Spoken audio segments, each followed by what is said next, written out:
Hello everyone, स्वागत करता हूं आप सभी का नेक्स्ट टॉपर की इस बोर्ड एक्सप्रेस सीरीज में, जहां पर आज हम एक चैप्टर पढ़ने जा रहे हैं जिसका नाम है करंट इलेक्ट्रिसिटी।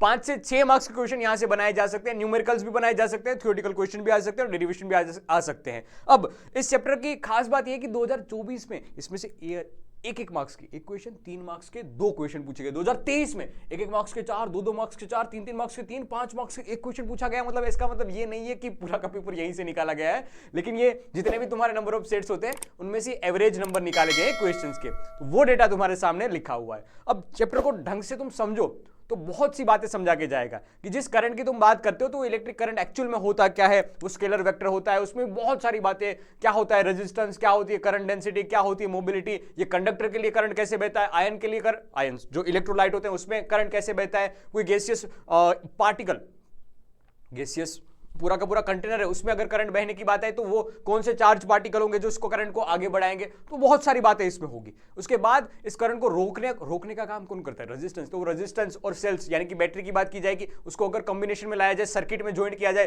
तो सर्किट को कैसे सोल्व किया जाएगा न्यूमेरिकल पॉइंट ऑफ व्यू से, कैसे करंट निकाला जाएगा, कैसे ईएमएफ निकाला जाएगा, कैसे टर्मिनल वोल्टेज निकाला जाएगा, बहुत सारी बातें इसमें होगी। तो ये पूरा का पूरा एक चैप्टर का हार्ड, एक पूरा का पूरा चैप्टर का हार्ट है। अब इसमें से कैसे कैसे टाइप के क्वेश्चंस पूछे जा सकते हैं इसको क्रिस्प वे में मैंने समझाया है। ठीक है, शुरुआत की बात थ्योरी की होगी, कुछ कुछ डेरिवेशन भी उसमें आएंगे, मैंने साथ साथ लिखे हुए हैं भी कि 2 मार्क्स में 3 मार्क्स में क्वेश्चन पूछे जा सकते हैं। अब ये ऐसे लिखे हुए हैं कि पीवाईक्यूज में पास्ट ईयर्स ये क्वेश्चन पूछे गए हैं, तो उसके बेसिस पे मैंने ये चीजें लिखी है।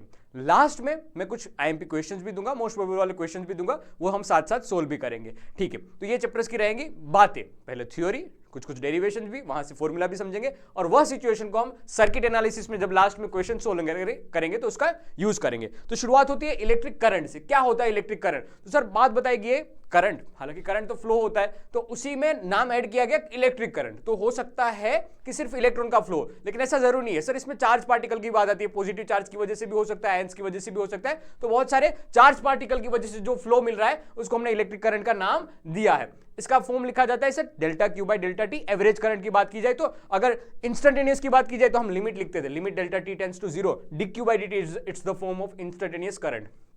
ऊपर ले जाओ भाई dt को ऊपर लेके गए, आई डॉट dt इंटीग्रेशन किया, हमें क्या मिल गया, डेल्टा क्यू। तो अगर मैं आई वर्सेस टी का ग्राफ ड्रॉ करूं, बचपन में पढ़ी थी ये बात है, उसका एरिया फाइंड करने की कोशिश करूं, क्या करूं, उसका एरिया फाइंड करने की कोशिश करूं। ये इसका एरिया है, वो किसको रिप्रेजेंट कर रहा है, डेल्टा क्यू को रिप्रेजेंट करता है, चार्ज फ्लो को रिप्रेजेंट करता है। इसके छोटे छोटे एमसीक्यूज पूछे जा सकते हैं। देख चाह तो यहाँ पहली स्लाइड से ही बहुत सारे क्वेश्चन बन रहे हैं, ठीक है, लेकिन ये दिमाग में बात रखना कि यहाँ से एमसीक्यूज बनाए जा सकते हैं इंस्टेंटेनियस करंट, या अगर मैं क्यू की इक्वेशन भी दे दूं तब भी डिफरेंशिएट वाले क्वेश्चन बन सकते हैं। तो बहुत सारे क्वेश्चन यहाँ से बन सकते हैं, लेकिन तुम्हारे कंसेप्ट दिमाग में बात बैठनी चाहिए। अब बड़ी बात यह है कि इस करंट को विथ डायरेक्शन हम लिखते हैं कि सर ये इस डायरेक्शन में करंट बहा है, लेकिन फिर भी ये स्केलर क्वांटिटी है। क्यों? देख, रीजन देने के लिए बहुत सारे रीजन भी बताए जा सकते हैं। एक तरीका ये है एक्सप्लेन करने का कि सर हम देखें इसको एक्चुअल में, तो ये है ना वेक्टर लॉ का पालन नहीं करती है, वेक्टर्स लॉ ऑफ एडिशन का पालन नहीं करती है, इस वजह से हम इसको वेक्टर क्वांटिटी में नहीं गिनते, ये स्केलर क्वांटिटी है। दूसरा एक पर्सपेक्टिव ये भी है कि हम जो प्रॉपर्टी का इसका यूज करते हैं उसमें इसकी डायरेक्शन मैटर नहीं करती। देख, 2 पर्सपेक्टिव है इसके समझाने के, दोनों बात सही है, उसमें अपनी अपनी सिचुएशन के अकॉर्डिंग दोनों बात सही है। कि दूसरा पर्सपेक्टिव ये कहता है कि सर हम जिस प्रॉपर्टी का यूज करते हैं, हम जिस करंट का यूज कर रहे हैं, हम जिस करंट इलेक्ट्रिसिटी में करंट का यूज करने जा रहे हैं सर्किट एनालिसिस के लिए, उसमें उसकी डायरेक्शन उतनी इंपॉर्टेंट नहीं है, वेक्टर एडिशन का रोल उसमें इतना प्ले नहीं होता है। तो इस बेसिस पे भी बताया जा सकता है कि हम इसको स्केलर क्वांटिटी की यादी में जोड़ते हैं। ठीक है, बात याद रखना क्या बताया जा रहा है, या तो वेक्टर एडिशन का पालन नहीं करता, वो भी तुम लिख के आ जाओ, बहुत बढ़िया बात है कि सर वेक्टर एडिशन का पालन नहीं करते, इस वजह से हम ये इसको बोलते हैं कि स्केलर। हालांकि डायरेक्शन है कि इस डायरेक्शन में करंट इतना बहा है, लेकिन फिर भी बात है कि वेक्टर एडिशन का ये पालन नहीं करती है। ठीक है, एवरेज की इंस्टेंटेनियस की बात की जाए, सर ये फंडामेंटल क्वांटिटी है, इसका यूनिट होता है एम्पियर, ऐसा यूनिट होता है इसका एम्पियर। अब हम है ना कई बार इसको वेक्टर फॉर्म में भी यूज करने की कोशिश करेंगे और उसकी जरूरत भी पड़ेगी, इसलिए हमने एक टर्म डिफाइन किया जिसको कहा जाता है current density. Current density, current पर एरिया जिसको करंट डेंसिटी बोला जाता है। करंट तो स्केलर है, लेकिन जो एरिया है वो वेक्टर क्वांटिटी है। तो लिखा गया है करंट, इस क्रॉस सेक्शनल वाले एरिया में से कितना करंट बहा पर एरिया, जिसको करंट डेंसिटी का नाम दिया गया है। एवरेज लिखो तो कुछ ऐसे, वेक्टर क्वांटिटी का यूज करना था, इसलिए इस टर्म को डिफाइन किया गया है, यूज में भी आएगा कई बार डेरिवेशन में। अब अगर मैं तुम्हें एक छोटा सा क्वेश्चन पूछूं, याद रखना कि अगर इस डायरेक्शन में करंट आई है और ये क्रॉस सेक्शनल एरिया ये है, तो मुझे क्या करना चाहिए, आई का कोस थीटा वाला कंपोनेंट इस डायरेक्शन में लेना चाहिए, मुझे आई का कोस थीटा वाला कंपोनेंट इस डायरेक्शन में लेना चाहिए? कदापि नहीं, कदापि नहीं। आई स्केलर क्वांटिटी है, हाँ। वेक्टर क्वांटिटी का ऐसे यूनिट लिया जाता है ना, थीटा एंगल पे, दोनों के बीच में थीटा एंगल है। तो अगर मैं करंट डेंसिटी लिखना चाहूं तो ए का यूनिट लिखा जाएगा, ए का कंपोनेंट लिखा जाएगा। तो ए कोस थीटा हम कंपोनेंट के पॉइंट ऑफ व्यू से लिखेंगे। याद रखना कभी भी करंट का ऐसे कोस थीटा वाला कंपोनेंट मत ले लेना, ये गलत हो जाएगा मेरे भाई। समझ रहा है मेरी बातें? ठीक है सर। वेक्टर फॉर्म ऐसे भी एक लिखा जा सकता है। ये छोटी छोटी बातें दिमाग में रखनी है। ये छोटे छोटे क्वेश्चन यहां से बनाए जा सकते हैं। अगर कॉम्पिटिटिव एग्जामिनेशन की प्रिपरेशन कर रहे हो तो यहां से एक क्वेश्चन बनाया जा चुका है जेईई नीट में। लेकिन खैर अपने बोर्ड्स पे पर्सपेक्टिव से भी ये बातें तुम्हारे दिमाग में बैठनी चाहिए कि क्या होती है करंट डेंसिटी। करंट का कभी भी यूनिट ऐसे कंपोनेंट नहीं लेना है, एरिया वेक्टर का कंपोनेंट लिया जाता है, एरिया वेक्टर होता है। ठीक है, आगे बात बढ़ती है, हम समझते हैं सर्किट्स के बारे में, क्योंकि हम कहीं ना कहीं इस चैप्टर में सर्किट पूछेंगे, सर्किट बनाएंगे और उसमें रेजिस्टेंस, कॉम्बिनेशन ऑफ सेल्स की बात की जाएगी और वही क्वेश्चंस, वहीं से क्वेश्चन आएंगे। लेकिन मुझे पता है कि मैं सीधा उस पर जंप करूंगा, तुम यही बात बताओगे कि इसमें बेसिक की बात तो आई नहीं, इसलिए शुरुआत में बहुत बेसिक से शुरुआत करते हैं और लास्ट में खूंखार क्वेश्चन तक भी हम पहुंचेंगे, बहुत छोटे टाइम पीरियड में, बहुत छोटे टाइम पीरियड में पहुंचेंगे। देख अब बात आती है कि क्या बताया जाता है सर्किट्स के बारे में। तो सर्किट्स में हम कंडक्टिंग वायर का यूज करते हैं, ऐसा नहीं कि लकड़ी का टुकड़ा लगा दिया, नहीं।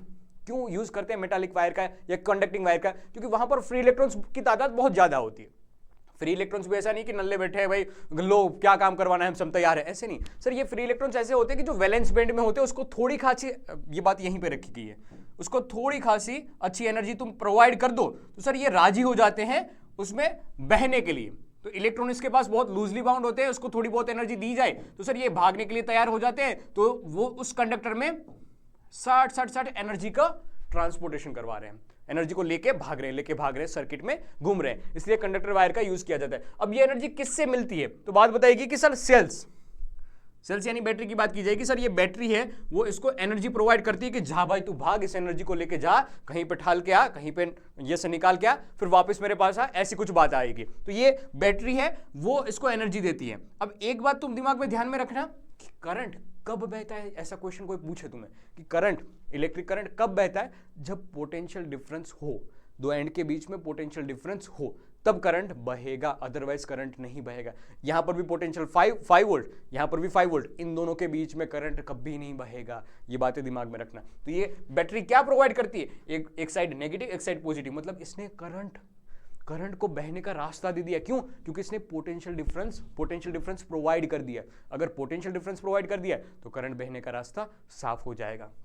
क्या ये बात तुम समझ पा रहे हो? ठीक है सर। करंट फ्लो इस तरह डायरेक्शन में करेगा और जो इलेक्ट्रॉन है उससे अपोजिट डायरेक्शन भागते हैं। ये बात तुम्हें पता है, बचपन में पढ़ाई गई थी, फाउंडेशन में पढ़ाई गई थी कि सर करंट इस डायरेक्शन में बहता है, इलेक्ट्रॉन उससे अपोजिट डायरेक्शन में होते हैं, इलेक्ट्रॉन की डायरेक्शन के अपोजिट डायरेक्शन में हम करंट का बहाव मानते हैं। ठीक है, आगे कहानी बढ़ते हैं और हम समझते हैं ड्रिफ्ट वेलोसिटी। ये बहुत काम की बात है। अब हमें थोड़ी सी बात हम कंडक्टर के अंदर फ्री इलेक्ट्रॉन्स की करेंगे कि फ्री इलेक्ट्रॉन्स एक्चुअल में करते क्या है, एक्चुअल में फ्री इलेक्ट्रॉन्स करते क्या है। तो ऐसे ही पड़ा ठक ठक ठक ठक ठक ठक ठक ऐसे मोशन करते हैं, जिसको जिगजैग मोशन या ब्राउनियन मोशन का नाम दिया गया है। लेकिन जैसे ही तुमने इसको बैटरी के साथ कनेक्ट कर दिया तो एक इलेक्ट्रिक फील्ड जनरेट होगी, पॉजिटिव से नेगेटिव की ओर एक इलेक्ट्रिक फील्ड जनरेट होगी, इस इलेक्ट्रिक फील्ड्स की अपोजिट डायरेक्शन में इसका नेट मोशन होगा, डिस्प्लेसमेंट कुछ नेट होगा, लेकिन इसकी स्पीड कभी भी जीरो नहीं होगी। इस फ्री इलेक्ट्रॉन्स की बात कर रहा हूं, इसमें रहे जो फ्री इलेक्ट्रॉन्स है उसकी स्पीड कभी भी जीरो नहीं होगी। यहां पर जो फ्री इलेक्ट्रॉन्स है उसकी स्पीड कभी भी जीरो नहीं होगी सर। तो हमने उसकी एवरेज स्पीड निकालनी चाहिए, तो ये एवरेज स्पीड भी जीरो नहीं हो रही, ठक ठक ठक ठक ऐसे मोशन हो ही रहा है। तो हमने है ना, क्योंकि ये पढ़ना बहुत डिफिकल्ट है, पढ़ना नहीं समझाना भी डिफिकल्ट है, उसका एनालिसिस करना भी बहुत डिफिकल्ट है। तो हमने ये चाहा कि इस छोटे टाइम पीरियड के अंदर इसका जो नेट डिस्प्लेसमेंट हुआ है ना, वो हमने मान के चल लिया कि ये ड्रिफ्ट वेलोसिटी की जितना हुआ है। ड्रिफ्ट वेलोसिटी मतलब एक वेलोसिटी हमने मानी कि दो कोलिजन की, क्योंकि ये 60 भाग रहे तो इलेक्ट्रॉन आपस में भी टकरा रहे हैं, उस इलेक्ट्रिक फील्ड की वजह से आगे भी बढ़ रहे हैं, टकराए थोड़ा आगे बढ़ा, टकराए थोड़ा आगे बढ़ा, टकराए थोड़ा आगे बढ़ा। एक्चुअल में उसके पास वेलोसिटी कुछ अच्छी खासी होगी टेम्परेचर की वजह से, जो एनर्जी काइनेटिक एनर्जी होती है उसके बेसिस पे, लेकिन इलेक्ट्रिक फील्ड की वजह से उसका कुछ नेट डिस्प्लेसमेंट आ रहा है। और हमने मान लिया कि सर ये दो कोलिजन के बीच का जो टाइम है उसको रिलैक्सेशन टाइम दिया, और उस टाइम के लिए इसकी कांस्टेंट वेलोसिटी मान ली, जिस कांस्टेंट वेलोसिटी को हमने नाम दिया ड्रिफ्ट वेलोसिटी। जिस वेलोसिटी को हमने मान लिया कि ये इक्विवेलेंस वेलोसिटी है ड्रिफ्ट वेलोसिटी, कि पहले वो जीरो पे था ऐसे ऐसे आगे बढ़ा, नहीं, मान लो कि वो ड्रिफ्ट वेलोसिटी से आगे बढ़ा है। ठीक है, बढ़िया बात। और जो एक्चुअल में उसकी स्पीड थी वो बहुत बड़ी, मतलब ये हो सकता है लाख के आसपास हो, ये हो सकता है 100 के आसपास हो, बहुत बहुत बड़ी होती है एक्चुअल में उसकी स्पीड। लेकिन क्या फायदा भाई, ऐसे इतनी स्पीड से गया, टकरा गया, वापस टकरा गया, तो उसको एनालिसिस करना बहुत डिफिकल्ट होता है। तो एक रिप्लेसमेंट के पॉइंट ऑफ व्यू से हमने ड्रिफ्ट वेलोसिटी पढ़ रहे हैं कि भाई उसका जो भी फ्री इलेक्ट्रॉन ऐसे ऐसे भाग रहे हैं उसके बजाय तो ऐसा मान लो कि ये यहां से यहां तक पहुंचा, इतनी वेलोसिटी से पहुंचा। एक्चुअल में क्या हो रहा था, एक्चुअल में ये हो रहा था कि इलेक्ट्रॉन्स यहां पर टक टक टक टक टक यहां टकराया, यहां टकराया, यहां टकराया, यहां टकराया, ऐसे टकराया टकराया टकराया टकराया और लास्ट में वहीं पे आके रुका भी नहीं है, ये हो रहा है। लेकिन हम सिर्फ ये कंसीडर करना है। तो इसका मतलब कि भाई मान लो यहां से यहां तक गया, ड्रिफ्ट वेलोसिटी से गया, कहानी खत्म, बहुत शॉर्ट हो जाएगी। ठीक है, तो हमने पहले तो समझा कि ड्रिफ्ट वेलोसिटी का कंसेप्ट क्या है। अब ड्रिफ्ट वेलोसिटी के लिए रिलेशन क्या है, करंट के साथ ये रिलेशन क्या है। 2 मार्क्स में क्वेश्चन बहुत बार पूछा गया है कि ड्रिफ्ट वेलोसिटी के साथ इसका रिलेशन क्या है, करंट का रिलेशन क्या है। तो बताया गया कि सर ये ड्रिफ्ट वेलोसिटी की वजह से इलेक्ट्रॉन आगे बढ़ेंगे, ड्रिफ्ट वेलोसिटी से इलेक्ट्रॉन आगे बढ़ेंगे। ठीक है, मान लिया हमने बात। अब कितना चार्ज बहेगा वो हम बात कर रहे हैं, कितना चार्ज बहेगा वो हम बात करते हैं। इसमें बहने का तरीका भी है, जैसे कि ये इलेक्ट्रिक फील्ड प्रोवाइड कर रहे हैं ना, ये इलेक्ट्रिक फील्ड प्रोवाइड कर रहे हैं, तो V is equal to U plus AT। ठीक है, ऐसे लिखा जाएगा ड्रिफ्ट वेलोसिटी, ये लिखा जाएगा 0, ये आ जाएगा E/m। एक्सेलरेशन, अरे फोर्स पर मास, हाँ फोर्स किसकी वजह से, इलेक्ट्रिक फील्ड की वजह से, E/m इंटू करके टो। रिलैक्सेशन टाइम क्या लिखा जाएगा, टो के फॉर्म में। ठीक है, ये ड्रिफ्ट वेलोसिटी का कुछ ऐसे फॉर्म भी लिखा जा सकता है। अब देख कहानी समझना, करंट कैसे लिखा जाएगा। तो हमने पहले सीखा कि भाई करंट किसकी वजह से, इलेक्ट्रॉन की वजह से, इलेक्ट्रॉन की वजह से E लिखा। अब समझ, एक पर वॉल्यूम में कितने नंबर ऑफ फ्री इलेक्ट्रॉन्स है, हमने n मान लिया तो Ne लिखा, हमने Ne लिखा। अब हमारे पास टोटल वॉल्यूम कितना है, इस पूरे जितना, इस पूरे जितना। तो पूरे के लिए वॉल्यूम कैसे लिखा जाएगा, तो हमने लिखना सीखा sir volume is equal to area into करके लेंथ। लेंथ कैसे लिखी जाएगी, ड्रिफ्ट वेलोसिटी इंटू करके delta T time. Delta T time के लिए तो हम निकाल रहे हैं, डेल्टा टी टाइम के लिए तो हम निकाल रहे हैं, तो हम चार्ज की पहले बात कर रहे हैं। तो सर पहले एक इलेक्ट्रॉन एक वॉल्यूम में, यूनिट वॉल्यूम में कितने फ्री इलेक्ट्रॉन से, n जितने, Ne लिखा, फिर इंटू करके वॉल्यूम लिखा, इंटू करके हमने वॉल्यूम लिखा। वॉल्यूम कैसे लिखा जाएगा, area into drift velocity into करके डेल्टा टी, ये लेंथ हो जाएगी, वॉल्यूम लिख लिया। मल्टीप्लिकेशन किया, ये डिफरेंशिएशन है, ये एक्चुअल में डेरिवेशन है, उसमें बहुत टाइम लिया जाता है, लेकिन बहुत छोटे टाइम में मैंने बता दिया कि ये बात है, बस समझ लो। फिर उसमें शब्द तुम बढ़ा देना अपने हिसाब से, जब बोर्ड पे डेरिवेशन पूछा 2 मार्क्स में 3 मार्क्स में, तब शब्द बढ़ा देना कि ऐसे ऐसे ऐसे है, n क्या है, a क्या है, डेल्टा टी कैसे लिखा जाएगा, l कैसे लिखा जाएगा, बहुत सारी बातें तुम एक्सप्लेन कर सकते हो। अब सीधी बात यहाँ पर डिफरेंशिएट कर दो, delta Q by delta T लिख लो, डेल्टा टी आपस में कट जाएगा, आई की इक्वेशन बन जाएगी NEAVD। याद रखने में भी बहुत सरल है, यहां से छोटे एमसीक्यूज बनाए जा सकते हैं। NEAVD, ये रिलेशन बहुत फेमस है, ये रिलेशन बहुत फेमस है, इसको भूलना नहीं है मेरे लाल बाल गोपाल। इसका वापस जैसे करंट डेंसिटी का फॉर्म में लिखा था हमने, I बाई ए काट दिया, करंट डेंसिटी का इक्वेशन बन गया वापस NEVD। याद रखना, ये क्वेश्चंस में एमसीक्यूज में भी पूछा जा सकता है, 2 मार्क्स में ये क्वेश्चन अलग से भी पूछा जा सकता है, डेरिवेशन पॉइंट ऑफ व्यू से भी ये पूछा जा सकता है। लो कहानी आगे बढ़ती है, हम समझते हैं मोबिलिटी। 2 मार्क्स में एक छोटा क्वेश्चन एक बार पूछा गया था, मोबिलिटी क्या होती है। एक्चुअल में बहुत छोटी सी डेफिनेशन है कि सर ड्रिफ्ट वेलोसिटी पर इलेक्ट्रिक फील्ड, ड्रिफ्ट वेलोसिटी पर इलेक्ट्रिक फील्ड, अगर मैं यूनिट लिखना चाहूं तो मीटर पर सेकंड पर, और लिखा जाएगा ये न्यूटन पर कूलम। यहां से MLT वाला फॉर्म आपको मुझे बताना है, MLT फॉर्म कैसे लिखा जा सकता है। MLT फॉर्म आपको कमेंट बॉक्स में लिखना है, MLT वाला फॉर्म कैसे बनेगा ये आपको कमेंट बॉक्स में लिखना है, ये पूछा गया है भूतकाल में। अब बात आती है कि सर एक्चुअल में ये है क्या, तो मोबिलिटी मतलब कि चार्ज कैरियर किस किस की वजह से, कितनी स्मूथली ये चार्ज कैरियर भाग सकते हैं पर इलेक्ट्रिक फील्ड, बस वही बात बता रखी है। अगर तुम मेटल की बात करो तो वहां पर फ्री इलेक्ट्रॉन्स की वजह से, मोबाइल चार्ज की वजह से करंट इलेक्ट्रिसिटी मिलती है। आयंस की बात करो, आयनाइज्ड गैस की बात करो, तो वहां पर इलेक्ट्रॉन और पॉजिटिव आयंस होते हैं, एक फ्री इलेक्ट्रॉन्स आसपास और पॉजिटिव आयंस होते हैं, जिसकी वजह से वो इलेक्ट्रिसिटी हमें मिलती है। और इलेक्ट्रोलाइट की बात करें, केमिस्ट्री वाली बात, तो सर वहां पर पॉजिटिव और नेगेटिव आयंस होंगे, जिसकी वजह से तुम्हें करंट इलेक्ट्रिसिटी मिलेगी। बस ये छोटी छोटी बातें थी, पिछली स्लाइड पे मैंने बताई वही वाली बात है। ड्रिफ्ट वेलोसिटी का एक फॉर्मूला लिखा था E/m इंटू करके टो, वो यहां पर मैंने चिपकाया, थोड़ा सा सिंप्लीफाई किया, तो मुझे एक जनरलाइज फॉर्मूला मिला कि सर इलेक्ट्रॉन का चार्ज पर मास, और ये T को रिलैक्सेशन टाइम बोला जाता है। याद रखना, RT रिलैक्सेशन टाइम, 2 कोलिजन के बीच का टाइम, जिसको रिलैक्सेशन टाइम के नाम से जाना जाता है। ये पहले भी मैंने वर्बली समझाया, लेकिन याद रखना क्या है टो का मीनिंग क्या होता है। लो कहानी आगे बढ़ती है, ओहम्स लॉ। अब ये खास बात ऐसी है कि ओहम्स लॉ जब बचपन में था तब पूछा जाता था सिंपल से कि ओहम्स लॉ बताइए। अब जब तुम बड़े हो चुके हो तो सीधे सीधे वो ओहम्स लॉ नहीं पूछते, वो तुम्हें आड़ी तिरछी लैंग्वेज में ओहम्स लॉ पूछते हैं, तो पूछने का तरीका चेंज होता था, लेकिन ये अभी भी इतना ही हॉट टॉपिक तो नहीं बोला जाएगा, लेकिन इतना ही फेमस क्वेश्चन अभी भी बना हुआ है। तो देख हमने जो फॉर्मूला सीखा NEAVD वही लिखा है, NEAVD वीडी वाला फॉर्म मैंने अभी सिखाया था कि ऐसे लिखा जाएगा, वह लिखा, थोड़ा थोड़ा डिफरेंशिएट किया। सर एनर्जी, ये जो इलेक्ट्रिक फील्ड होती है वो एक्चुअल में है क्या, पोटेंशियल डिफरेंस पर लेंथ लिखा, थोड़ा सा सिंप्लीफाई किया तो V proportional to the I मिल रहा है। इसका मतलब है कि V is equal to IR formula होता है ना, तो ये पूरा का पूरा फॉर्म क्या बन जाएगा, रेजिस्टेंस बन जाएगा वायर का। तो रेजिस्टेंस का फॉर्मूला मिल गया, ML अपॉन करके NE² टो इंटू A क्या है एरिया, टो क्या है रिलेक्शन टाइम, अब लिखा गया L उसकी लेंथ है, A इसका क्रॉस सेक्शन एरिया है, तो ρ L अपॉन A, और रेजिस्टिविटी का फॉर्मूला भी यहां से बन जाएगा M/NE² टो, M/NE² टो, ये किसका फॉर्मूला बन गया, रेजिस्टिविटी का फॉर्मूला बन गया।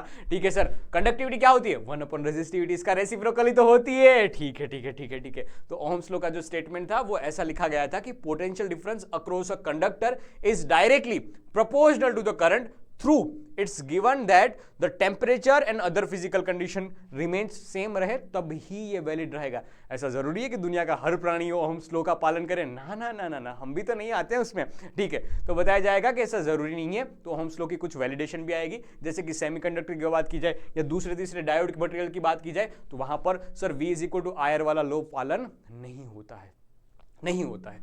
तो इस वजह से ये वैलिडिटी भी बताई गई है। 2 मार्क्स में छोटे क्वेश्चन में ये पूछा जा सकता है, बहुत छोटी सी बात, एक डायग्राम बता के 2 स्टेटमेंट लिख के बता दो कि ऐसा जरूरी नहीं कि V proportional to the I है तो हर बार स्ट्रेट लाइन ही मिलेगी, V प्रोपोर्शनल I है और हर बार स्ट्रेट लाइन ही मिलेगी, ऐसा जरूरी नहीं है, वो चेंज भी कर सकता है। जैसे तुमने फॉरवर्ड बायस और रिवर्स बायस में कहानी पढ़ी होगी सेमीकंडक्टर वाले चैप्टर में, तो वही वाली बात तुम यहाँ पर एक्सप्लेन कर सकते हो। आगे बढ़ती है कहानी, हम समझते हैं कि टेम्परेचर के बेसिस पे रेजिस्टेंस में क्या चेंज आ सकता है। तो जैसे जैसे मैं टेम्परेचर बढ़ाऊंगा वैसे वैसे रेजिस्टेंस बढ़ता है, मेटालिक वायर के लिए या कंडक्टर के लिए, लेकिन हर किसी के लिए जरूरी नहीं है। हम कंडक्टर के लिए पढ़ रहे हैं तो ये बात सही है, तो लिखा जाएगा कि sir R is equal to ρL upon A, लेकिन ये रेजिस्टिविटी भी टेम्परेचर की वजह से बढ़ती है और ये रेजिस्टेंस भी बढ़ता है। किस फॉर्म से बढ़ता है सर, रेजिस्टेंस डेल्टा R जो बढ़ता है वो इनिशियल वैल्यू पे, रेजिस्टेंस की इनिशियल वैल्यू पे डिपेंड करता है, टेम्परेचर कितना बड़ा है उसके ऊपर डिपेंड करता है। हमने थोड़ा जनरलाइज किया, अल्फा लिखा, अल्फा को कहा गया है, हेडिंग ही वही डाला है कि सर ये कोफिशिएंट ऑफ रेजिस्टेंस है, टेम्परेचर कोफिशिएंट ऑफ रेजिस्टेंस है। सिंप्लीफाई किया और R की जनरलाइज इक्वेशन बन गई, R final is equal to R initial 1 plus alpha delta T। ऐसी सेम इक्वेशन इसके लिए, rho final is equal to rho initial 1 plus alpha delta T। Rho क्या है, रो है रेजिस्टिविटी, R क्या है, रेजिस्टेंस। रेजिस्टिविटी क्या होती है हमने लिखना सीखा था, R is equal to rho L upon A, जहां पर रो लिखी थी वो रेजिस्टिविटी थी। ठीक है, बढ़िया बात है सर, समझ में आ रही है बातें। और कंडक्टिविटी क्या होती है, 1 अपॉन रो, जिसको कंडक्टिविटी के नाम से जाना जाता है। अब तुम्हारा काम ये भी एक साथ साथ कि तुम है ना इस रेजिस्टिविटी का फॉर्मूला यहां से बनाओ, इस रेजिस्टिविटी का फॉर्मूला यहां से बनाओ कि क्या इसके एनालॉजी चलाओ कि क्या रेजिस्टिविटी का फॉर्मूला बनेगा। अगर कंफ्यूजन हो रहा है तो समझ लो वहां से बात। ठीक है, आगे बात बढ़ाता हूं। अब यहां से छोटे छोटे न्यूमेरिकल्स बनाए जा सकते हैं या MCQ पॉइंट ऑफ व्यू से भी ये पूछा जा सकता है, ये बात दिमाग में रखना। ये फॉर्मूला तुम्हारे लिए काम का रहेगा, ये फॉर्मूला तुम्हारे लिए काम का रहेगा गोलू भाई। आगे बढ़ती है कहानी। मैंने बताया वैसे कि हर किसी के लिए वैलिड नहीं है। जैसे कि तुम अगर बात कर रहे हो कंडक्टर की तो वहां पर रेजिस्टिविटी बढ़ती है टेम्परेचर बढ़ाने पे, लेकिन सेमीकंडक्टर की बात कर रहे हो तो सर ये रेजिस्टिविटी घटती है, रेजिस्टेंस घटता है, ये तो फायदा है सेमीकंडक्टर में। तो सर हर किसी के लिए ये भी जरूरी नहीं है। देख हर एक कंडीशन के लिए इफ एंड बट्स होते हैं, तो पहले सिचुएशन समझो कि किसके लिए बात बताएगी है। अगर बात करो कंडक्टर की तो हाँ रेजिस्टेंस बढ़ रहा है, रेजिस्टिविटी बढ़ रही है टेम्परेचर बढ़ाने पे। इसकी बात की जाए तो कोई ऐसे मटेरियल भी हमें देखने को मिलेंगे कि जो टेम्परेचर से, निक्रोम की बात की गई यहाँ पर, कि जो टेम्परेचर पे डिपेंड नहीं करते, ज्यादा वेरिएशन नहीं है। देख टेम्परेचर बढ़ाने पे इसकी रेजिस्टिविटी में कोई खास ज्यादा चेंज नहीं आया है। तो निक्रोम के लिए, निक्रोम या दूसरे नाम भी बोलना बहुत डिफिकल्ट है, ठीक है, लेकिन बस ऐसा समझ कि हर किसी के लिए जरूरी है कि टेम्परेचर बढ़ाने पर रेजिस्टेंस बढ़ता है। सेमीकंडक्टर के लिए घटता है, कंडक्टर के लिए बढ़ता है, और ऐसे भी कोई मटेरियल है कि जिसके लिए कोई खास इफेक्ट, कोई खास चेंजेस नहीं आएगा टेम्परेचर बढ़ाने पे। खैर आगे बात बढ़ाते हैं और समझते हैं किर्चॉफ्स लॉ के बारे में। ये रिलेटेबल है करंट की बेसिस पे, जैसे चार्ज कंजर्वेशन होता था उसके बेसिस पे ये बात बताई गई है। इसको जंक्शन रूल के नाम से भी जाना जा सकता है और नोडल एनालिसिस प्रिंसिपल के नाम से भी ये जाना जाता है। ठीक है सर, नोड रूल के नाम से भी ये जाना जाता है। क्या कहना चाहते हैं कि जितना करंट आया है उतना करंट जाएगा, आने वाला करंट और जाने वाला करंट दोनों सेम सेम है। मतलब कि तुम इस जंक्शन के ऊपर बैठ जाओ और देखो कि करंट कितना आ रहा है, I1 आ रहा है, I2 आ रहा है और I3 जा रहा है। इसका मतलब ये हुआ I1 plus I2 is equal to I3। आने वाला करंट और जाने वाला करंट दोनों इक्वल है, आने वाला करंट और जाने वाला करंट दोनों इक्वल है। सेम चार्ज की बात, Q1 plus Q2 plus Q3 is equal to Q3। हाँ, अगर तुम इसको ऐसा लिखो ना, I1 प्लस I2 प्लस और I3 को इस तरफ ले आओ, -I3, तो जीरो हो जाएगा। मतलब ऐसा बता जाएगा नेट करंट नोड के लिए जीरो हो जाएगा, उस जंक्शन के लिए जीरो हो जाएगा। तुम मेरी बात समझ पा रहे हो? बस यही है KCL। इसको अच्छे से ढंग से लिखना है, net current at a junction zero लिखा जाएगा। ये बात बताइए, इसको ढंग से लिखना है। 2 मार्क्स में क्वेश्चन पूछा जा सकता है, मैंने कहीं पे नहीं लिखा है, लो लिख देता हूं, ये 2 मार्क्स में क्वेश्चन पूछा जा सकता है। लो कहानी आगे बढ़ती है, हम समझते हैं अब किरचॉफ्स वोल्टेज लॉ के बारे में। क्या कहता है ये वोल्टेज लॉ? कि सर जैसे ही तुम सर्किट के अंदर घूम रहे हो, सर्किट की बात की जाएगी, तो कहीं एक पॉइंट से पूरे के पूरे लूप में घूमो, कहीं एक पॉइंट से पूरे के पूरे लूप में घूमो। तो मान लिया हम ए से घूमना स्टार्ट किए, ए से घूमना स्टार्ट किए, पूरे के पूरे लूप में, ये उल्टा घूम रहे हैं, ठीक है, ऐसे घूमो, ठीक है, इस डायरेक्शन में हम घूम रहे हैं। समझना इस बात को, हाँ, कि सर पहले लिखा हमने ए से, तो ये आया VA, ये लिखा यहां पर जो पोटेंशियल होगा वो VA। लिखना सीखना है, लिखना सीखना है। उन्होंने ये बोला कि सर्किट में एक पॉइंट से तुम दूसरे पॉइंट की ओर पूरा लूप में घूम के आ रहे हो, तो नेट पोटेंशियल जीरो लिखा जाएगा, नेट पोटेंशियल जीरो लिखा जाएगा। ये रूल है, ये उन्होंने बताया, लॉ में बताया। अब उसका यूज कैसे करना है वो काम की बात है। ये 2 मार्क्स में पूछे भी जा सकते हैं और ज्यादातर इसका न्यूमेरिकल पर्सपेक्टिव से यूज होगा, इसलिए मैं सीधा लिखना सिखा रहा हूं आपको। देख, VA से हमने चलना स्टार्ट किया, VA से हमने चलना स्टार्ट किया इस ओर, तो अगर करंट की डायरेक्शन और तुम्हारी डायरेक्शन तुम सेम है, करंट देखिए इसमें I1 R1 में से इस डायरेक्शन में भाग रहा है, तुम्हारी डायरेक्शन, तुम्हारा पाथ, तुम्हारे पाथ की डायरेक्शन और करंट की डायरेक्शन रेजिस्टेंस में फ्लो कर रहा है वो दोनों सेम हो, तो नेगेटिव में लिखा जाएगा, नेगेटिव में IR। याद रखना, मेरे शब्दों पे ध्यान देना, एक ही बार समझाऊंगा, बहुत धाकड़ तरीके से समझाऊंगा। अब देख, नेगेटिव टर्मिनल से पॉजिटिव, बैटरी को, सेल को लिखने का तरीका, सर नेगेटिव टर्मिनल से पॉजिटिव टर्मिनल, तो लिखा जाएगा ये दूसरा वाला ज्यादा काम का, इसलिए लिखेंगे प्लस साइन के साथ प्लस E1। अब देखिए वापस आया, ठीक है, किसके लिए आया? सर I2 करंट बह रहा है, I ही बह रहा है, ठीक है, पाथ अपना क्या है? ये पाथ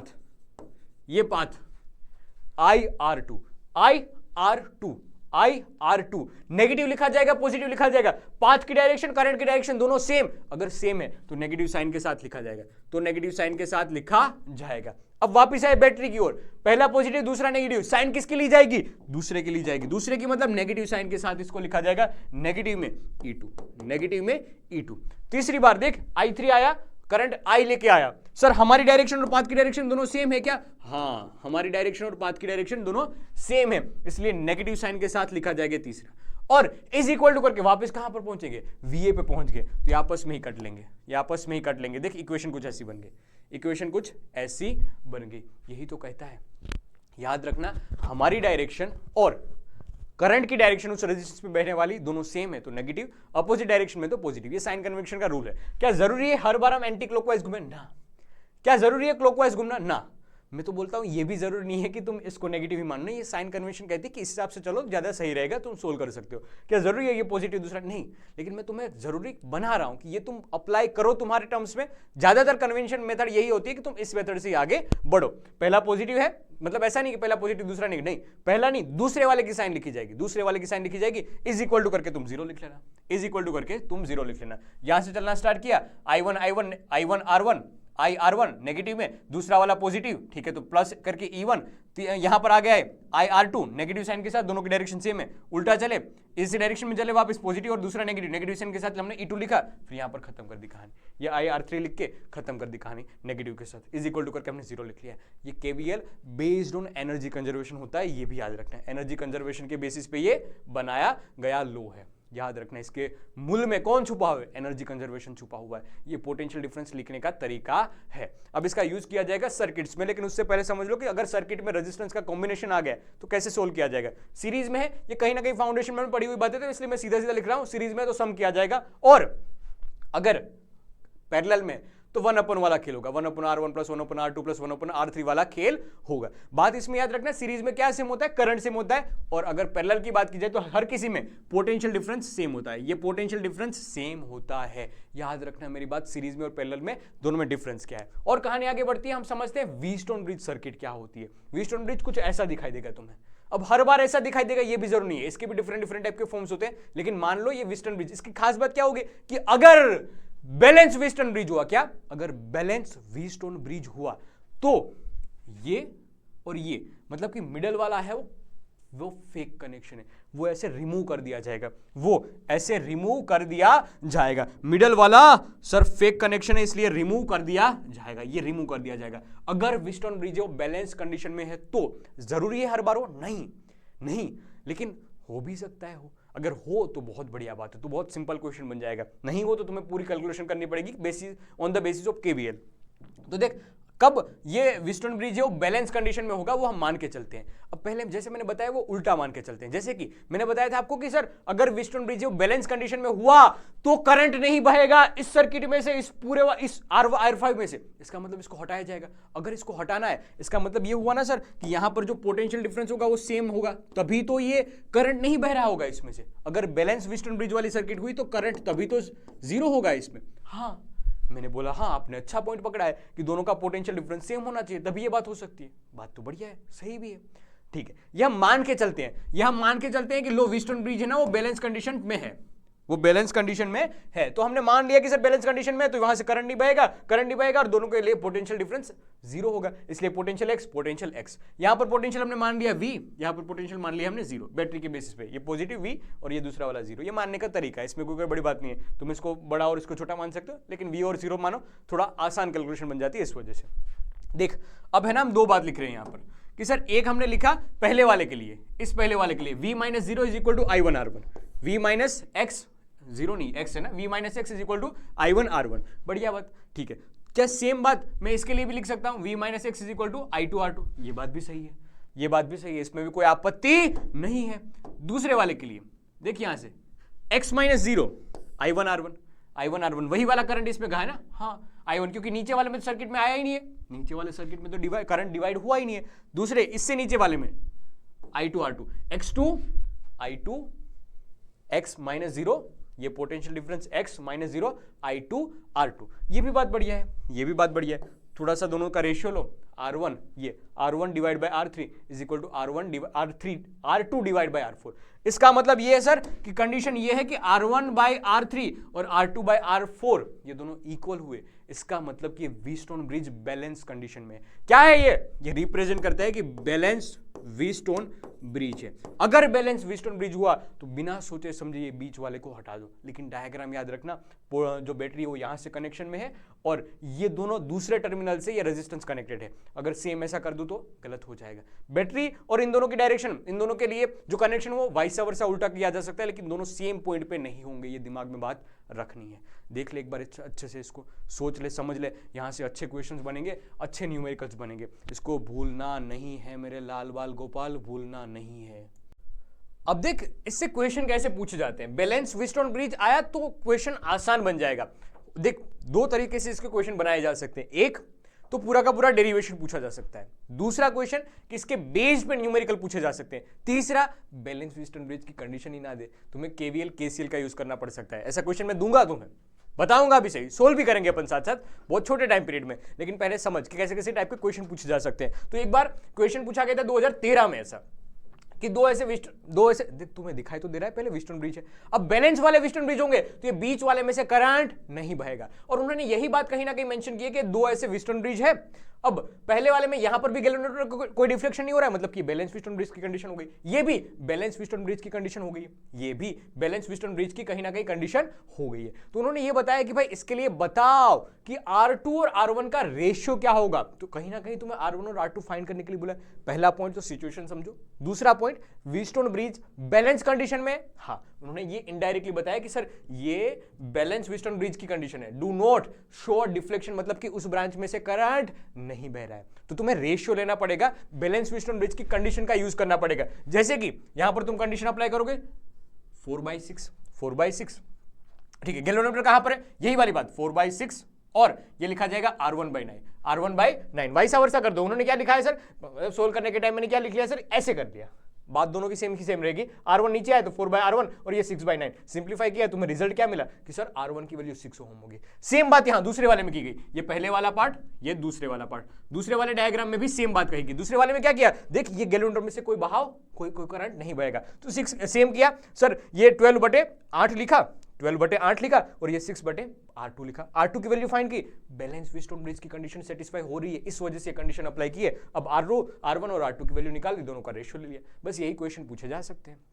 अगर बैलेंस की बात की जाए तो अगर बैलेंस व्हीटस्टोन ब्रिज नहीं है, ये बाई ये और ये बाई ये इक्वल नहीं हो रहा है, तो कहानी थोड़ी डिफिकल्ट हो जाएगी। तो उसको केवीएल और केसीएल से सोल्व किया जाएगा, सर्किट थ्योरी से सोल्व किया जाएगा। ठीक है, दिमाग में बातें सेट रखना। और एक बात आती है, इलेक्ट्रिक सेल कौन एनर्जी प्रोवाइड करता है। हालांकि ये बात हमने कर ली है, लेकिन एक छोटा सा क्वेश्चन पूछा गया था 2 मार्क्स में, तो उसकी बात करते हैं कि भाई यहां पर एक पूरा का पूरा इलेक्ट्रोमोटिव फोर्स जो हम लेते हैं ना कि भाई बैटरी में करंट कौन बहाता है, तो करंट एक्चुअल में किसकी वजह से बहता है सर? पोटेंशियल डिफरेंस की वजह से। वो पोटेंशियल डिफरेंस कौन प्रोवाइड करवाता है? वो ये शेल, वो ये बैटरी प्रोवाइड करवाती है। एक्चुअल में है क्या सर? केमिकल एनर्जी को कन्वर्ट करती है इलेक्ट्रिकल एनर्जी में। जहां से तुम्हारी केमिस्ट्री यहां इन दो डंडों के बीच में खत्म होगी, वहां से अपनी फिजिक्स शुरू होगी कि इलेक्ट्रॉन यहां से निकला, कुछ एनर्जी लेके भागा, रेजिस्टेंस में कुछ एनर्जी निकाल दी, लोड में कुछ एनर्जी निकाल दी, वापस एनर्जी लेने के लिए शेल में आया, बैटरी में आया, वापस एनर्जी लेके ऐसे सर्किट में घूमता रहे। इन शॉर्ट, करंट को बहने के लिए पोटेंशियल डिफरेंस की जरूरत पड़ती है। पोटेंशियल डिफरेंस कौन प्रोवाइड करेगा? ये बैटरी प्रोवाइड करेगी, ये सेल प्रोवाइड करेगा। अब बताया गया है कि सर एक्चुअल में इसको इलेक्ट्रोमोटिव फोर्स, वोल्टेज को लिखा जाता है इलेक्ट्रोमोटिव फोर्स। हालांकि पहले के जमाने में उसको इलेक्ट्रोमोटिव फोर्स का नाम दिया गया था, इसलिए ईएमएफ का नाम भी हम यूज करते हैं, लेकिन एक्चुअल में बात वही है, पोटेंशियल डिफरेंस है। अब सेल और टर्मिनल वोल्टेज क्या होता है, उन दोनों के बीच का डिफरेंस। क्योंकि तुम कोई बैटरी लेके आओगे तो उसमें लिखा है 50 वोल्ट, 220 वोल्ट, तो एक्चुअल में उतना वोल्टेज नहीं देगा, थोड़ा सा कम देगा। वो क्यों कम देगा? क्योंकि बैटरी में एक इंटरनल रेजिस्टेंस भी होता है जो उसका कुछ पोटेंशियल खा जाता है। अगर मैं इन दोनों एंड के बीच की मतलब यहां पर कोई लोड लगा दो और फाइंड करूं कितना पोटेंशियल मुझे मिल रहा है, तो वो इस पे जो लिखा हुआ होता है उससे थोड़ा सा कम मिलता है, लिखा हुआ होता है उससे थोड़ा सा कम मिलता है, E माइनस IR जितना मिलता है। IR कैसे लिखा सर? रेजिस्टेंस पे कितना करंट बहा, उस रेजिस्टेंस से कितना करंट खाए, उस हिसाब से मैंने इसका पोटेंशियल डिफरेंस लिखा है, E माइनस IR। ये कब की कंडीशन? जब चार्ज बह रहा हो, किसमें? बैटरी में से, बैटरी यूज कंडीशन में, बैटरी खुद चार्ज बहा रही है। तो हमने लिखना सीखा टर्मिनल वोल्टेज हो जाएगा इन दो एंड के बीच का वोल्टेज यानी terminal voltage E minus IR के फॉर्म में लिखा जाएगा। अगर मैं बात करूं दूसरे वाले की, तो उसमें देख करंट अंदर जा रहा है, बैटरी की ओर जा रहा है, मतलब कोई ऐसी सर्किट के साथ ज्वाइंट है कि जो इसको चार्ज कर रही है, इस बैटरी को चार्ज कर रही है, बैटरी को चार्ज कर रही है, तो उस कंडीशन में इसका टर्मिनल वोल्टेज बढ़ा हुआ दिखाई देगा कितना? E plus IR terminal voltage इतना, ये दो एंड के बीच का वोल्टेज यानी टर्मिनल वोल्टेज इतना होगा। दोनों के बीच के डिफरेंस वाले पॉइंट लिखे, मैथमेटिकल पार्ट जो मैंने समझा है उसी हिसाब से हमने कुछ बातें यहां पर 2 पॉइंट्स लिखे। ये क्वेश्चन भूतकाल में पूछा गया था, इस वजह से हमने लिया है कि ईएमएफ वर्सेस टर्मिनल वोल्टेज क्या होता है? Voltage across the battery terminal voltage के नाम से जाना जाता है। देख आगे की कहानी ये है कि अगर मैं इस सर्किट में अगर वो बैटरी जिसका कुछ इंटरनल रेजिस्टेंस है वो ज्वाइन कर दूं, तो मैं टर्मिनल वोल्टेज या करंट की इक्वेशन कैसे बनाऊंगा? तो मैं करंट की इक्वेशन कैसे बनाऊंगा? तो पहले तो तुम देखो, तुम्हें समझ में आ रहा होगा कि इसमें R इक्विवेलेंस कैसे लिखा जाएगा। तो ये छोटा वाला R प्लस करके ये बड़ा वाला R सीरीज में है, ठीक है। करंट लिखने के लिए क्या करना होगा हमें सर? बैटरी कितने ईएमएफ की है? ईएमएफ की। टोटल रेजिस्टेंस कितना है? R प्लस छोटा वाला R। ये आ गया करंट, ये आ गया करंट। अब तुम इसमें केवीएल यूज कर लो, अब तुम इसमें इस हिसाब से घूम के केवीएल यूज कर लो, केवीएल किरचॉफ वोल्टेज लो, ये हमने सीखा है लिखने के लिए। देख ये हमने केवीएल यूज किया, केवीएल यूज करने के बाद तुम्हें V की इक्वेशन मिलेगी, V is equal to E। देख ये ईएमएफ I माइनस करके प्लस करके आ, ऐसे ही चल रहे हो। सोच यार, ये पहले पॉजिटिव से नेगेटिव क्यों, तो नेगेटिव में लिखा E, यहां पर पोटेंशियल है V, दूसरे वाले के लिए 0 लिखा, 0 लिखने की जरूरत नहीं है, आगे बढ़ गए सीधा वहां पर घूम फिर के यहां पर पहुंचे, लिखा जाएगा माइनस में सर करंट की डायरेक्शन और हमारी डायरेक्शन दोनों ऑपोजिट, इसलिए IR लिखा गया, पॉजिटिव में लिखा गया। ठीक है, बढ़िया बात। I की इक्वेशन लिखी, थोड़ा सिंप्लीफाई किया, हमें टर्मिनल वोल्टेज की इक्वेशन मिली। क्या ये रटनी है? नहीं यार, मैं तो बस तुम्हें केवीएल अप्लाई करना सिखा रहा हूं, करंट लिखना सिखा रहा हूं। ऐसे बहुत सारे न्यूमेरिकल अपन देखेंगे, लेकिन ये इक्वेशन आपको रटनी नहीं है। इस चैप्टर में अगर तुम रट के बैठ गए कि यही फॉर्मूला बनेगा हर केस में, तो गलत, फंस जाओगे।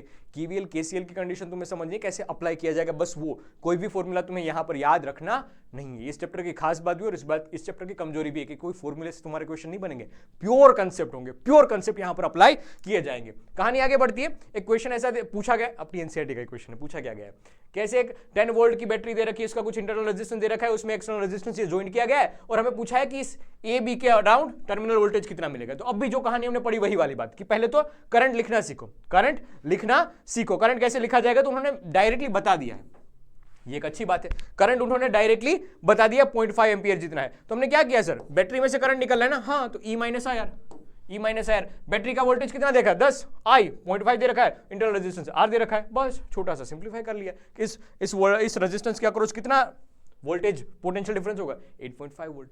देख पहले सिचुएशन को समझनी है, उसका डायग्राम ड्रॉ करना है, फिर कंसेप्ट अप्लाई करना है, केवीएल अप्लाई करना है। बढ़िया बात, बढ़िया बात। लो कहानी को आगे बढ़ाते हैं, सीरीज कॉम्बिनेशन और पैरेलल कॉम्बिनेशन की बात करते हैं, जहां पर बैटरी अपने साथ कुछ इंटरनल रेजिस्टेंस भी लेके आती है। तुम्हें देखने को ही पता चल रहा है कि पूरा का पूरा सीरीज कनेक्शन है, तो उसको एक इक्विवेलेंस बैटरी की तरह ट्रीट किया जा सकता है। देखिए बहुत सारे क्वेश्चन है, मतलब उसमें केवीएल सीधा अप्लाई करते तब भी हो सकता है, लेकिन अगर कोई सिमेट्री दिख रही है तो क्यों ना हम इसको सीरीज पैरेलल से सोल्व करने की कोशिश करेंगे। ठीक है, देख इसमें इक्विवेलेंस लिखने का तरीका, अगर सारे डंडे ऐसे सिमेट्रिक है, पॉजिटिव पॉजिटिव पॉजिटिव, देखिए पॉजिटिव पहला पॉजिटिव पॉजिटिव पॉजिटिव, या पहला नेगेटिव नेगेटिव, ऐसा भी हो सकता है। तो इक्विवेलेंस ईएमएफ लिखा जाएगा E1 plus E2 plus E3 plus, ऐसे प्लस प्लस प्लस फॉर्म में लिखा जाएगा।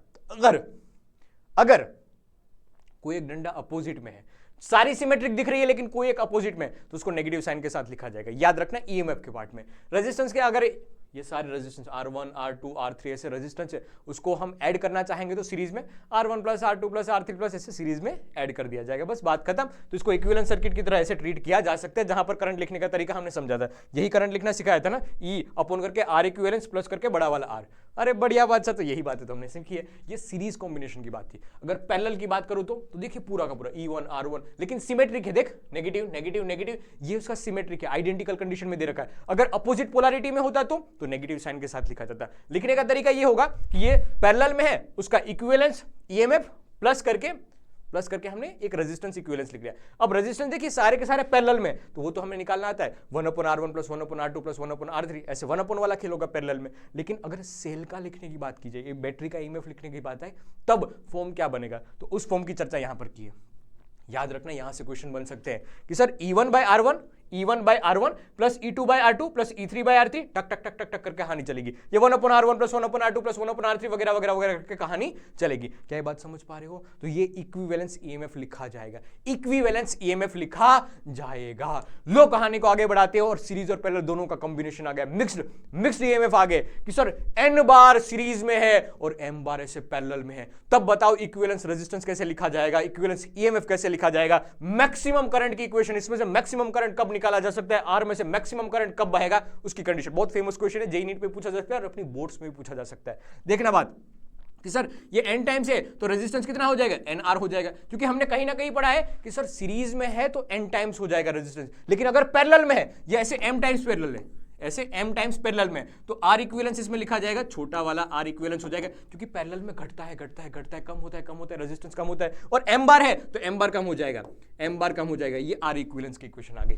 ईएमएफ की बात की जाए तो सर ये एक बार, दो बार, तीन बार, ऐसे n बार आ रहा है ना, तो ne हो जाएगा। एक का कितना हो जाएगा, ne हो जाएगा। लेकिन अगर मैं ऐसे ne E1/R1, E2/R2, E3/R3 ऐसे कितने टाइम्स, m टाइम्स पैरेलल की बात करूं, समझना है, थोड़ा डिफिकल्ट क्वेश्चन है, थोड़े स्पीड में समझाने की कोशिश कर रहा हूं, अगर चाहो तो तुम इसके ब्रेक ले लेना। E1/R1, E2/R2, हर एक ब्रांच के लिए मैंने ये पहली वाली के लिए लिखा total EMF NE, total EMF NE, फिर NE/NR, NE/NR, NE/NR ऐसे कितने टाइम्स, m टाइम्स। ठीक है, 1/NR 1/NR 1/NR कितने टाइम्स, m टाइम्स। सिंप्लीफाई करो, इसका E इक्विवेलेंस मिलेगा तुम्हें Ne। तो अगर तुम करंट की इक्वेशन लिखना चाहो, वही वाली आ गई, देख E इक्विवेलेंस अपन करके capital R plus R equivalence, simplify करो, फॉर्मूला लगाओ। अरे हाँ, तो देख यहां से थोड़ा हम मॉडिफाई कर ले, हम इस फॉर्मूले को थोड़ा सा मॉडिफाई कर ले मैथ्स के हिसाब से। क्यों हमने ऐसे मॉडिफाई किया है, क्योंकि हमें चाहिए मैक्सिमम करंट। कैसा चाहिए, मैक्सिमम करंट चाहिए। मैक्सिमम करंट कब मिल सकता है, जब ये mr और nr इक्वल हो, ये वाला पार्ट पूरा जीरो हो जाए तब। तो एक कंडीशन मिल गई कि sir mr is equal to करके nr होना चाहिए, रूट हटा दो, स्क्वायर कर दो। हाँ, एक कंडीशन मिल गई, उस कंडीशन के हिसाब से तुम ये मैक्सिमम करंट फाइंड करना चाहो, तुम्हें ऐसी एक इक्वेशन मिलेगी। क्या इक्वेशन रटनी है, याद रखो तो बहुत बढ़िया बात है, छोटे छोटे एमसीक्यूज पूछे जा सकते हैं, ना याद रखो तो बुरी बात है, याद रखनी है तुम्हें, ठीक है। हाँ, लेकिन सोल्व करना आना चाहिए। अगर 3 मार्क्स में क्वेश्चन पूछ लिया तो फायदे में हो तुम। कई बार ऐसा होगा कि वेरीफाई करने के लिए भी तुम इसका यूज कर पाओगे, क्योंकि पूरा का पूरा सोल्व तो तुम्हें करना पड़ेगा अगर 3 मार्क्स में क्वेश्चन पूछा गया तो। लेकिन काम की बात है, ये कर सकते हो तुम। लो आगे बढ़ाते हैं कहानी को, समझते हैं power dissipated in a resistor. Register में कुछ एनर्जी लॉस होती है, वो एनर्जी कैसे, किस फॉर्म में लॉस होती है, तो हमने पहले पावर लिखना सीखा। पावर का फॉर्मूला होता है v²/r, नहीं लिखा हुआ है कहीं, ठीक है, लिख देता हूं।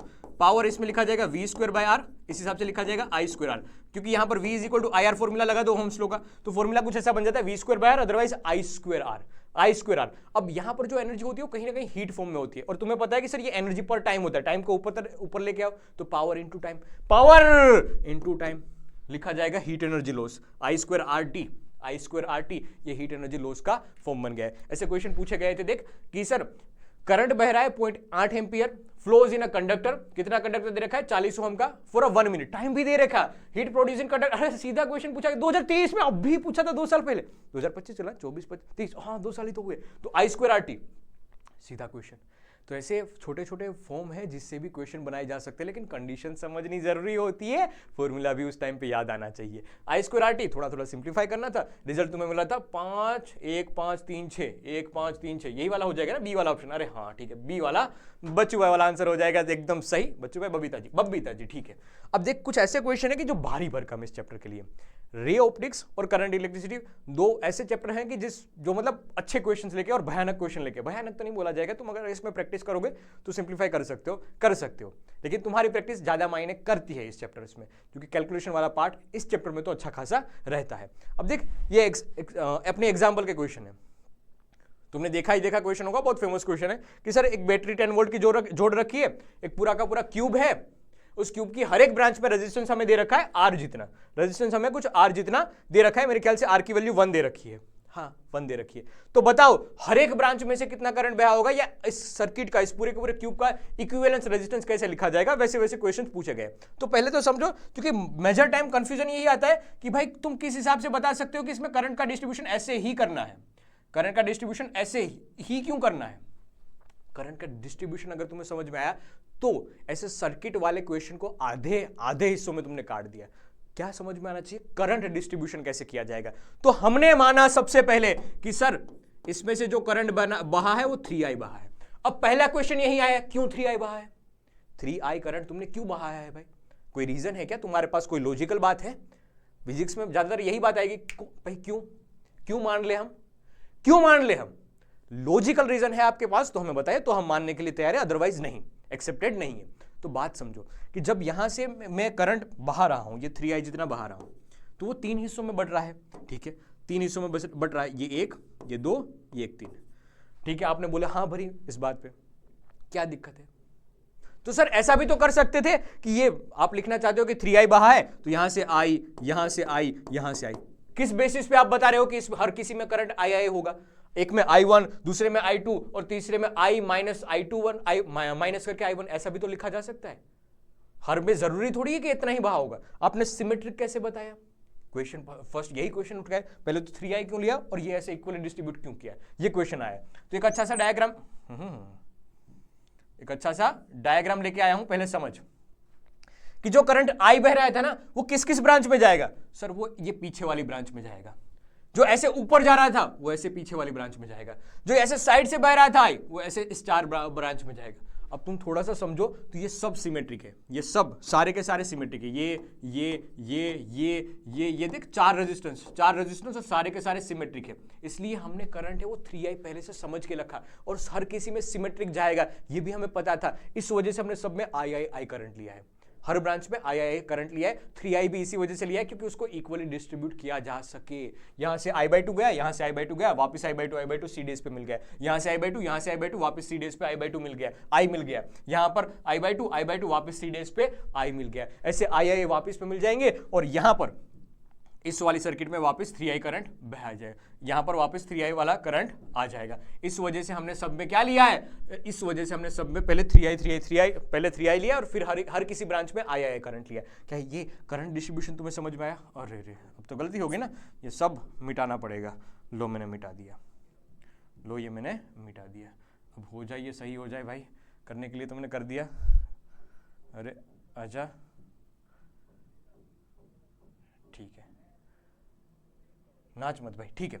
तो इस वजह से हमने करंट डिस्ट्रीब्यूशन कुछ ऐसा लिया है, इस वजह से हमने करंट डिस्ट्रीब्यूशन कुछ ऐसा लिया। क्या ये बात समझ में आई? अब एक बार करंट डिस्ट्रीब्यूशन अच्छे से हो गया, उसके बाद कहानी बहुत सिंपल है, कहानी बहुत शॉर्टेड है। उसके बाद तुम्हें बस सोल्व करना है, केवीएल की इक्वेशन बनानी हर एक लूप के लिए। लेकिन इस क्वेश्चन की खास बात ये होगी, क्योंकि तुमने करंट पहले से ही डिस्ट्रीब्यूट कर दिया ना, अच्छे से पहले ही तुमने करंट है वो डिस्ट्रीब्यूशन अच्छे से कर दिया, इस वजह से तुम्हें ज्यादा आपत्ति नहीं आएगी।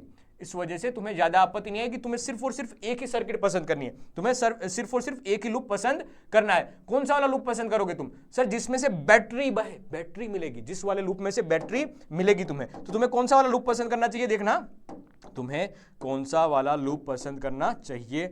ये लेजर पेन, ये हाइलाइटर, ठीक है, देखिए यहां से हमें पसंद करना चाहिए ये ए बी, यहां से बहा ये ए बी, फिर ये सी, ये सी डेज, फिर ये वापस आया, वापस आया, वापस आया, वापस आया, वापस आया। हाँ, ये लूप तुम पसंद करो, इसमें केवीएल की कंडीशन अप्लाई करो और फिर जो आ रहा है उसको ई आर इक्विवेलेंस से इक्वेट करो। ई आर इक्विवेलेंस से इक्वेट करोगे तुम्हें आर इक्विवेलेंस की वैल्यू आ जाएगी।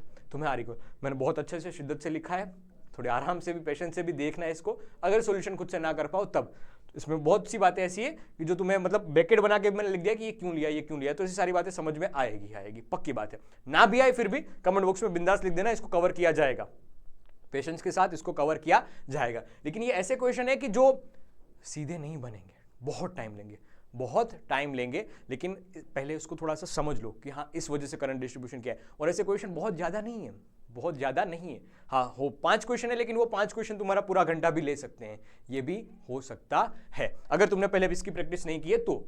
ठीक है, आगे बढ़ा जाए, लो आगे बढ़ते हैं। हम समझते हैं किसके बारे में, डिटरमाइन। हाँ ऐसे एक दूसरा क्वेश्चन भी दे रखा है, ऐसा एक और क्वेश्चन दे रखा है हमारी एनसीईआरटी में, उस क्वेश्चन के बारे में समझते हैं। देखना ये आया स्लाइड सही में, बढ़िया, ठीक है। लो ये एक दूसरा क्वेश्चन आया, इसके बारे में समझते हैं। इसमें करंट डिस्ट्रीब्यूशन कैसे किया गया, एक बार करंट डिस्ट्रीब्यूशन समझ ले, फिर केवीएल केसीएल अप्लाई करना बड़ी बात नहीं है। केवीएल केसीएल अप्लाई करना बड़ी बात नहीं है, करंट डिस्ट्रीब्यूशन करना बड़ी बात है। उस हिसाब से अगर नेगेटिव पॉजिटिव की साइन में मिस्टेक की तो तुम फंसोगे। देखना इस बात को, कैसे करंट डिस्ट्रीब्यूशन किया जाएगा, तो हमने माना सर ये 10 वोल्ट में से I1 करंट बहा, आपने बोला हाँ कोई दिक्कत नहीं है सर, बहने दो करंट, ठीक है। फिर सर ये I1 करंट है ना, उसमें से एक I2 वाला हिस्सा है वो इस तरफ निकल गया, बाकी बचा हुआ यानी कि I1 माइनस I2 है वो इस तरफ बहा, ठीक है। आपने बोला हाँ इसमें भी कोई दिक्कत हमें नहीं है, I1 माइनस I2 बचा हुआ इस हिस्से में बच गया। अब ये करंट जो I2 ऊपर जा रहा था वो I2 ऊपर गया, और इस वाली बैटरी में से जो करंट बहा है उसको हमने लिखा I3। ये I3 भी ऊपर मिला, ये I3 भी ऊपर मिला, ये करंट I3 भी ऊपर मिला। तो ये ऊपर आया I2 और I3 दोनों ऊपर आए और यहां से मिल गए, तो करंट जाने लगा सर I2 प्लस करके I3। अब बात इसमें ये हुई सर ये नीचे आए और ये वाला करंट जो आ रहा है कितना, I1 माइनस करके I2, ये करंट आ रहा है I1 माइनस I2। यहां से ऊपर से कितना करंट आया सर, ऊपर से करंट आया ये I2 प्लस करके I3, ये जुड़ गए I2 प्लस करके I3। अब सोच I2 प्लस I3 ऊपर से आ रहे हैं, I1 माइनस I2 इस तरफ से आ रहे हैं। क्या तुम्हें ये बात समझ में नहीं आ रही है कि देख ये आई बात, ये सर I2 नेगेटिव, ये पॉजिटिव, हाँ सर कट पिट लिया, ये आपस में ही कट पिट लिया। तो तुम सिंप्लीफाई करोगे, कौन कौन आ रहा है सर, I2 और I3 आ रहे हैं, हाँ ठीक है सर। यहां पर क्या था, I1 माइनस I2 था, अब देख ये करंट हमने I1 निकाला था ना, ये करंट हमने I1 निकाला, तो क्या सीधी सी बात है कि यहां से ऊपर आ रहा होगा ये करंट, सामने आ रहा होगा कुछ ऐसे I1 माइनस करके I2। देख इसको सिंप्लीफाई कर। अब ये वाली खास बात है, यहां पर ये वाली कुछ खास बात है, समझना है इस करंट डिस्ट्रीब्यूशन को कि सर I2 प्लस I3 नीचे आ रहा है और सर ये करंट ऊपर जाने की कोशिश कर रहा है, कितना, I1 माइनस I2, ये I1 माइनस I2 ऊपर गया सर, यहां से I2 कटा और I3 वाला करंट बच रहा है जो वापिस इस ब्रांच में ऊपर जा रहा है, I3 वाले में ऊपर जा रहा है। क्या ये बात तुम्हें समझ में आई, ये खास बात थी इस पे, ये एक खास बात थी यहां पर कि सर ये I1 ऊपर चढ़ा, सिंप्लीफाई किया तो सर इस ब्रांच में बच रहा है सिर्फ I3। इस पूरे में से I3 बाहर निकल के इस ब्रांच में चला, जितना निकल रहा था उतना वापस लौट गया। हाँ सर यहां पर I1 लौटा, सर जितना निकल रहा था उतना वापस लौटा। क्या तुम इस बात को समझ पा रहे हो? देख करंट डिस्ट्रीब्यूशन मैटर करता है। अगर तुमने करंट इलेक्ट्रिसिटी में इस टाइप की सर्किट में करंट डिस्ट्रीब्यूशन अच्छे से कर लिया, फिर केवीएल अप्लाई करना है। केवीएल अप्लाई करने में ध्यान ये रखना कि नेगेटिव पॉजिटिव साइन का दिक्कत ना हो, मिस्टेक तुम ना करो। अगर ये सही से ढंग से कर लिया, फिर इक्वेशंस तुम्हें कुछ मिलेगी, उस इक्वेशन को मैथमेटिकली सोल्व करना है।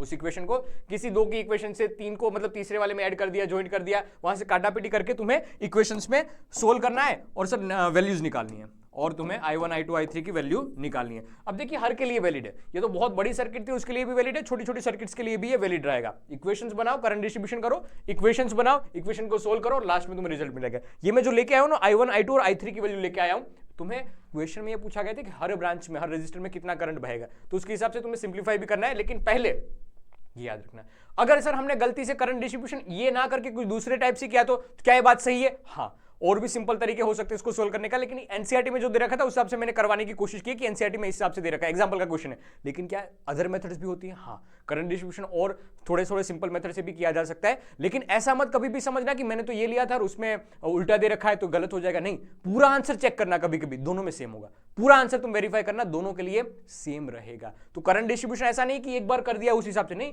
मैं चाहता कि इस वाली बैटरी में से कुछ करंट ज्यादा बहे या यहां पर I2 बहे, यहां पर I1 - I2 बहे, ऐसा भी तो उल्टा मैं मान सकता हूं। ये हो सकता है, और भी तरीके हो सकते हैं इसको सोल्व करने के, लेकिन अपन मान के चल रहे हैं उस हिसाब से तुम्हें कैलकुलेशन करनी है। ठीक है, एट द एंड तुम्हें जो रिजल्ट मिलेगा कि इस रेजिस्टेंस में जितना करंट बहा वो सेम ही आएगा, सब में सेम ही आएगा, अगर तुमने कोई मिस्टेक नहीं की है तो। अगर सेम नहीं आ रहा है तो समझ लेना तुमने कुछ धतिंग किया हुआ है। लो आगे बढ़ते हैं, समझते हैं आगे की कहानी। तीसरा क्वेश्चन अपने सामने ये दे रखा है भाइयों बहनों, एक, हाँ ये आपके लिए मैंने बताया था, अनबैलेंस्ड व्हीटस्टोन ब्रिज की कहानी। अगर बैलेंस होता तो ये 100 अपॉन करके 60 और 10 अपॉन करके 5, ये दोनों बैलेंस कंडीशन में होते हैं। ये दोनों बैलेंस कंडीशन में, मतलब ऐसा होता है 100 divide by 60 is equal to करके हो जाता है 10 डिवाइड बाई 5।